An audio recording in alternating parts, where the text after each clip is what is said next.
So I will stop at the end and we'll open if you have any questions or anything. But this week, I want to talk about a little bit about our path, our journey, our growth process. And just, it's a really exciting topic to me because I have really been walking it out in my own life in the past couple of years. So it's really great. So we have we are created beings and we have creation power, and that creation power typically lures people into the path or into a spiritual journey. um, they learn that there's more and they can create with this power, and so it's enticing and exciting. um, like all of you, I'm sure, have seen like The Secret and all of that. So that's what we're going to be talking about a little bit.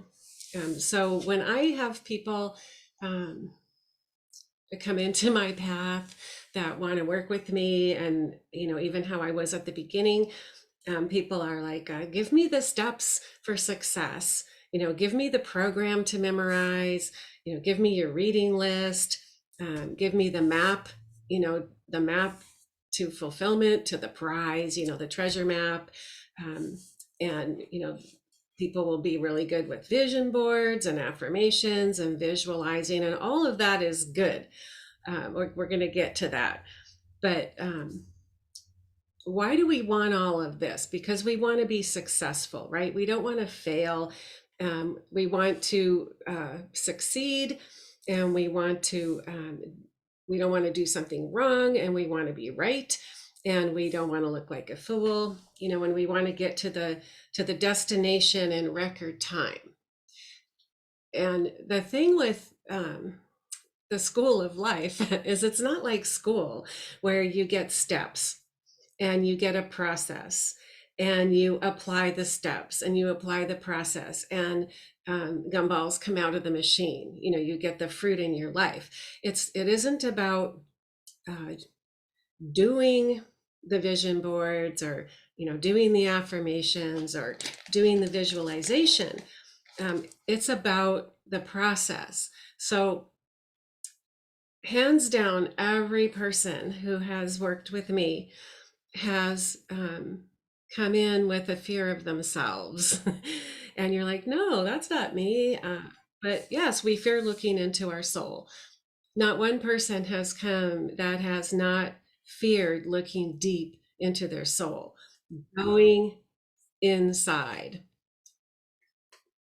going in, looking in. Um, and we don't have time for this. We have an idea that I don't want to sit quietly and look into my soul because I'm going to see something really ugly in there, or I'm going to see something scary, or there's not going to be anything at all.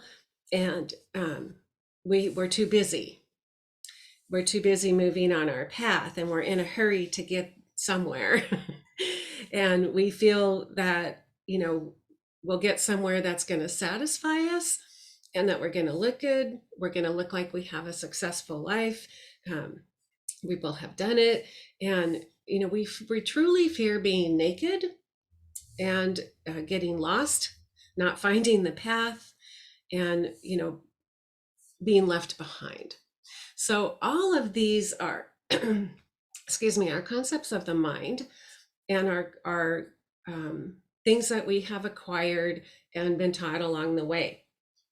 And really, of course, none of that's true. We've been learning that.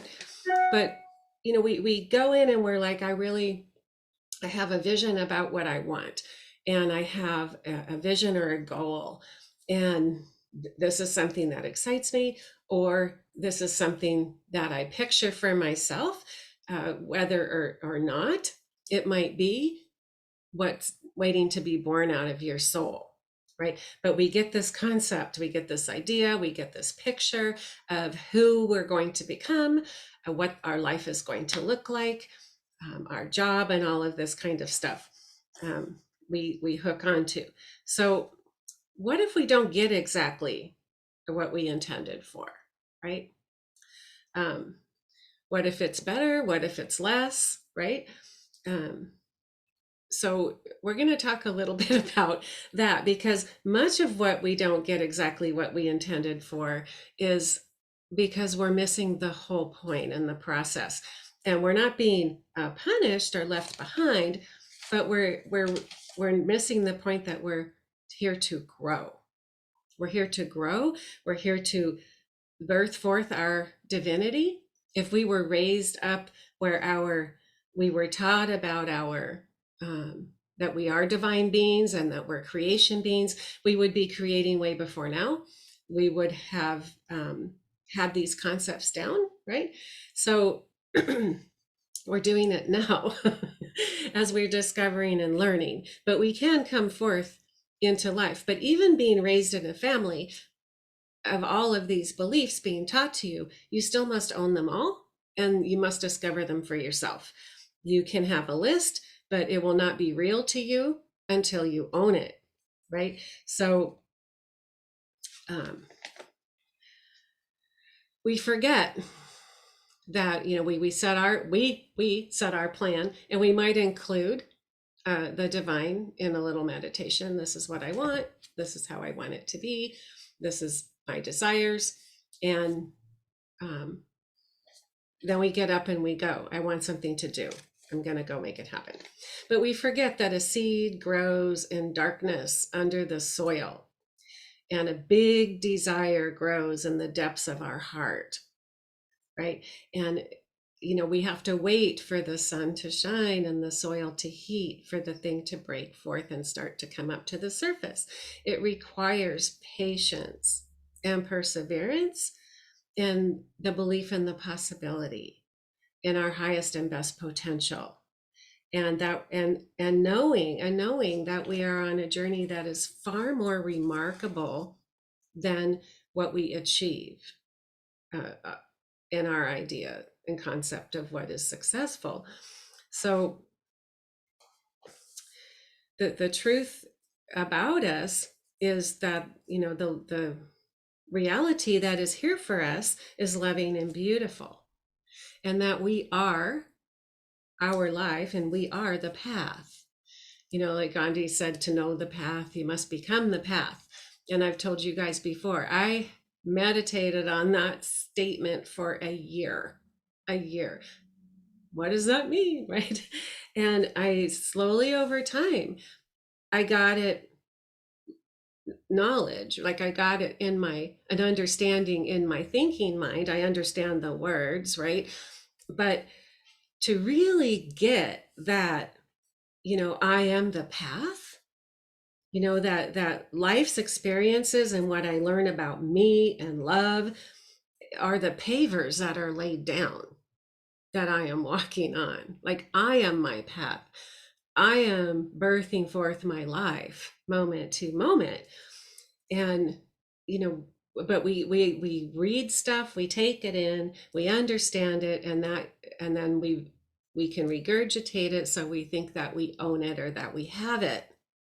And this is what leads to differences in what we're desiring and what we're getting sometimes, right?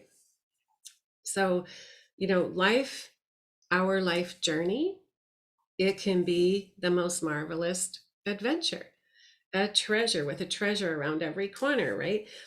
But in order to have this type of a outcome in our life, is we must learn to trust. We must learn to trust that we can follow a path, that we don't have the end result in mind, that we don't know all the answers. We don't know how it's going to unfold. We don't see all the steps, but we know it's good because we know who we are, and we have experienced that oneness, that connection with our divine creator. So we have confidence that, you know, sometimes when things don't come as we think they should, it's because the timing isn't right. And we are not in a position to receive it. We must grow and evolve and get a hold of some concepts of life before it can come to us. Sometimes our concept, our desire and stuff is too small, and we come to a place where we can see more through growth, and that's more limited. Or our we need to look in a different direction, because maybe we're picking something not based on what is really the passion of our heart, but is what is in front of us, or what other people are doing, or a path that aligns with what we're taking in school. Like, who knows, right? So it's all about really the relationship of developing a confidence and a trust in our creator, in the divinity that we are, learning to hear that voice, learning to, it's a back and forth conversation, um, and beginning to take a hold of the truths and own them. It's not a brain knowledge. It is an experiential relationship with ourselves, with our creator. It's not learning steps. I mean, everyone will share their steps. Those are their steps, unless they become really infused and powerful for you. They're not, steps are not going to work. And there will be frustration and sadness and all kinds of stuff. So when we're really don't want to be approaching this growth process, our maturing spiritually, our becoming more and more aware of our spiritual being, of our higher consciousness, learning to hear that voice, learning to follow. All of that is the life process. It's the life process. Just because we are divine beings, it doesn't mean it's going to show up for you, especially if there's no room for it. It's already in you, but we pursue it. We say, wow, there's more to me than I thought. We go in and we start spending time and developing in that. So all along our path, as we go and we learn to move with not having to see everything, with life is a mirror all along the path, showing us how we're being, showing us things that it might be time to let go of, showing us concepts and truths that it's time to get a hold of and start applying. It's an ongoing, moving process. And when we begin to trust the basics, begin to trust and understand that the universe, the source, God, however you want to call it, has our back, has provision for us, has clarity and guidance, then we can begin to let go of all of our gripping in life and begin to observe and begin to participate in the moment. What am I seeing? What am I feeling? What is life showing me in this moment? Is it a right time to let go of this?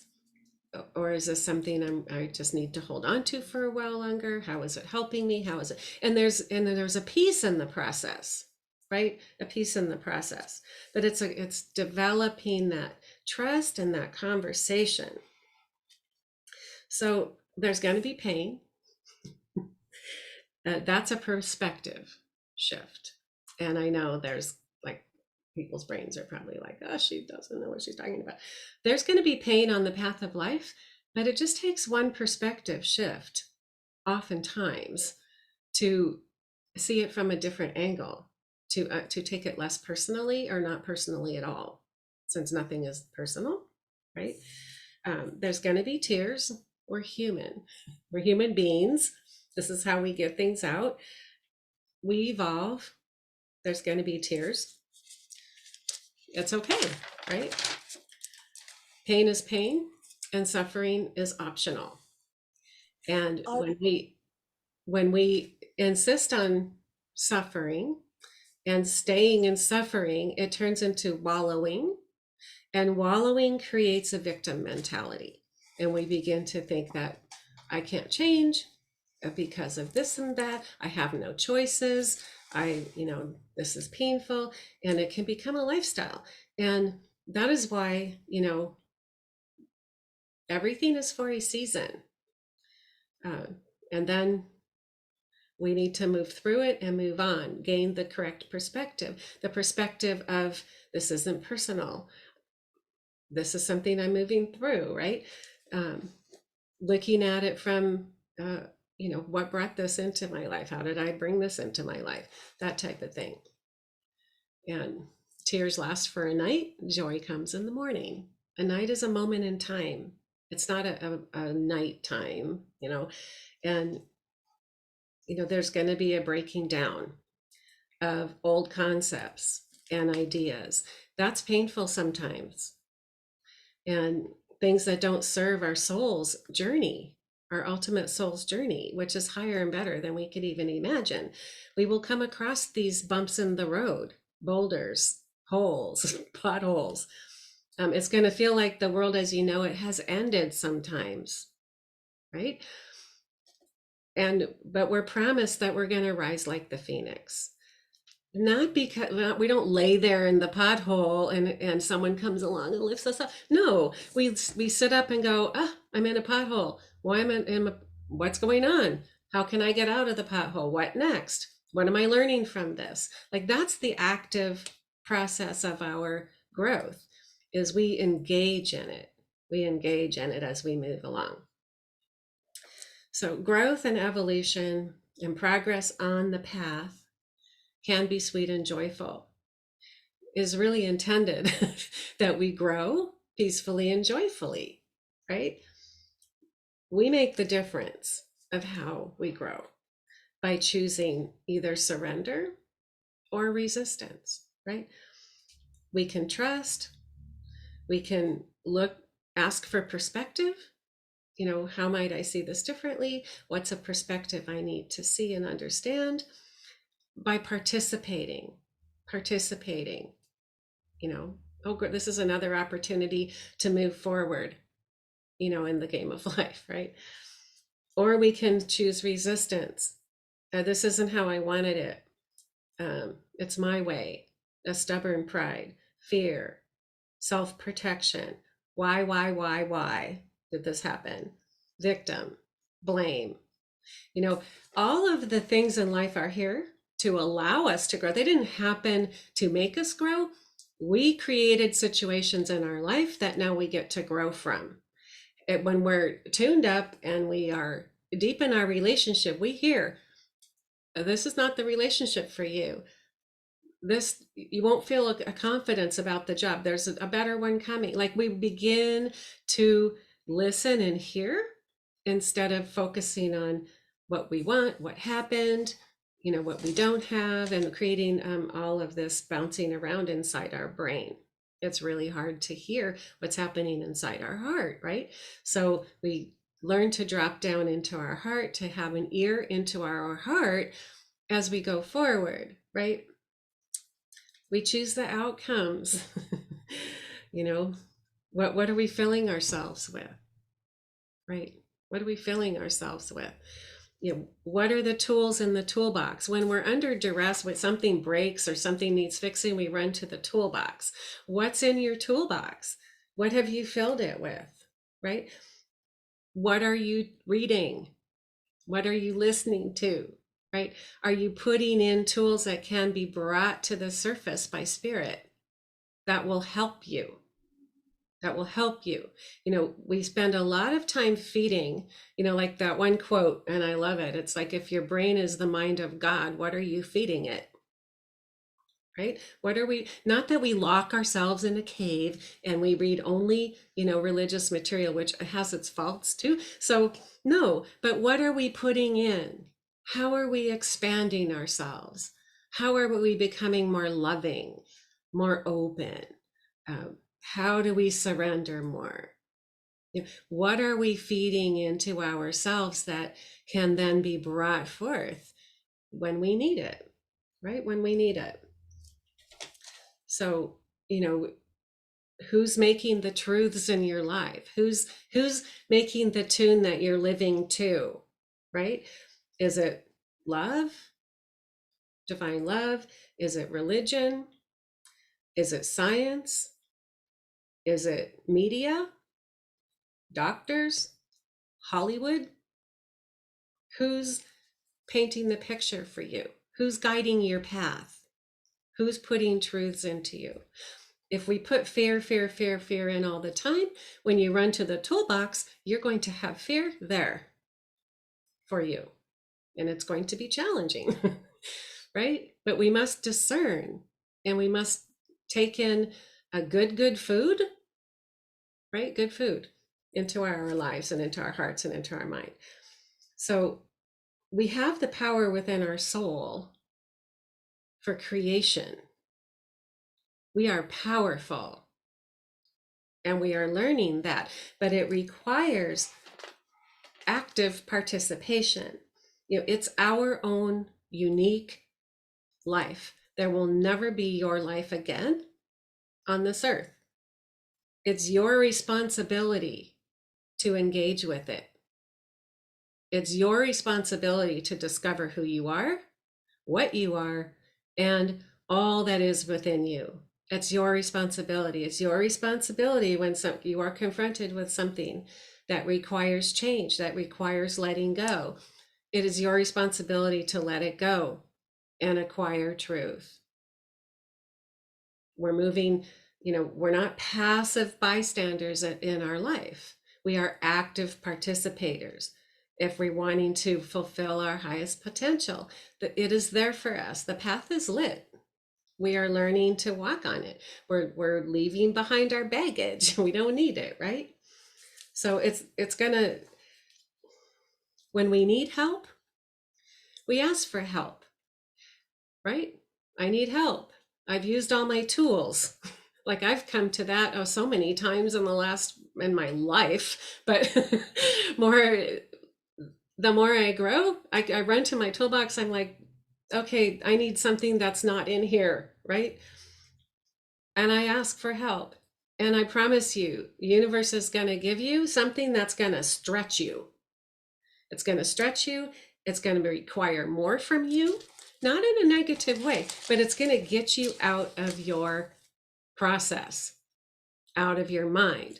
I went from being really rigid about stuff to being extremely fluid and open. I have essential oils, books, guides, crystals. I have oracle cards. I use mantras. I didn't run out and buy them all as like my starter kit for a spiritual path, but I was led down a road of flushing out false concepts about all of these. And then I wake up one day and I'm like, I need something more. Here it is, right? Here it is.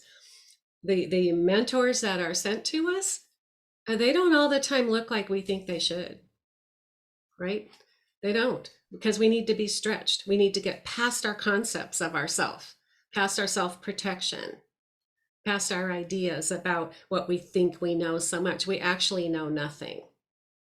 The farther in I go, the less I know. We know nothing. We think we know everything about ourselves and everybody else and how things should be. But in actuality, we know nothing. And we realize how little we know as we go, because we're a tiny speck in the entire concept of everything out there. Like, how could we possibly know stuff? So as each new thing came across my path, I questioned it, but then I said, I embraced it. I embraced it and with peace, and was met with really beautiful outcomes, right? Really beautiful outcomes. When our heart's in communion and we're actively engaged, we have peace. We have peace. And we have a knowing that it's okay. We're learning something, right?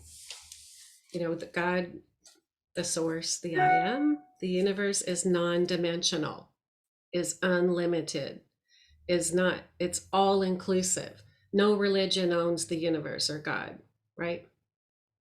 The creator was here first. right? There is no division, right? So the universe is fluid. It has unlimited expressions and voices. It's all things and it's nothing. Creation is a vessel for the creator to fill.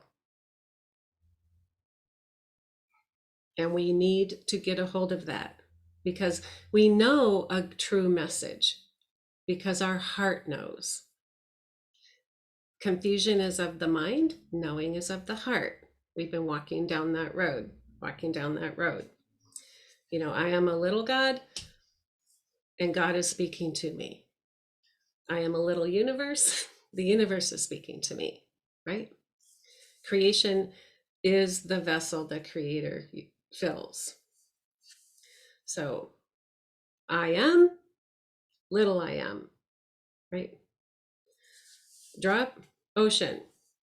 So here's a concept for you that we talk about a lot. So this is a glass of black stones. You can kind of see them there. So stones, drops in the ocean, drops in the ocean. Is this how we see ourselves? As separate drops in the ocean. The water is kind of touching our outside, but we're all enclosed in our stone, banging into each other in the ocean. Or here's the truth. There is no separation. We lose ourselves in the ocean and we become ourselves. We become God again. We lose ourselves. We lose the separation. We lose all the things that divide us. And our path is getting the layers off so that the divine can move in this life that it has in this vessel and do great things that are going to bring you so much joy, that are going to be so much greater than you could ever imagine, because there's no limit. We're getting rid of our limitedness and our fears and our concepts and our ideas about stuff. So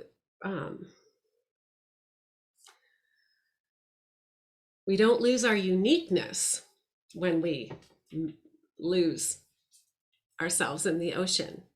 We actually become powerful and we become united. And in unity as human beings, spirit beings, we radiate love and peace, love and peace, love and peace. There's no barrier it's bouncing off of. Now we can change the planet, right? But it's about reminding ourselves, discovering who and what we are, being reminded and becoming aware of who and what we are, and the beautiful life that's here for each one of us, that is individual and unique for each one of us. So that is my message, and that is the process that I have walked all my life, but a lot recently of laying down, surrendering, and participating on a deeper level, week after week after week after week, day after day, right? Day after day. So if you have any comments, I would love to hear them. I had a question. When you say nothing is personal, what do you mean by that?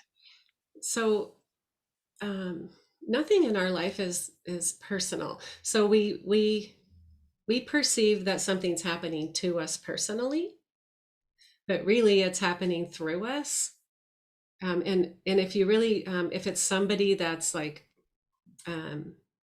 saying something to you or doing something that you find hurtful, if you were to be inside their head, they would be walking out a different story than you are having. Our life is happening all around us, but It's not personal. When people offend us, when people cut us off in traffic, that's not personal, but we feel that it is personal and we get offended.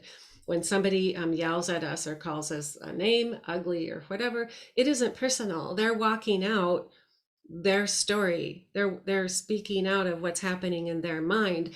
Might not have anything to do with you, even if it's someone you love and know. And I'd love to talk to you more offline about it if you want to reach out. Thank you so much. Yeah.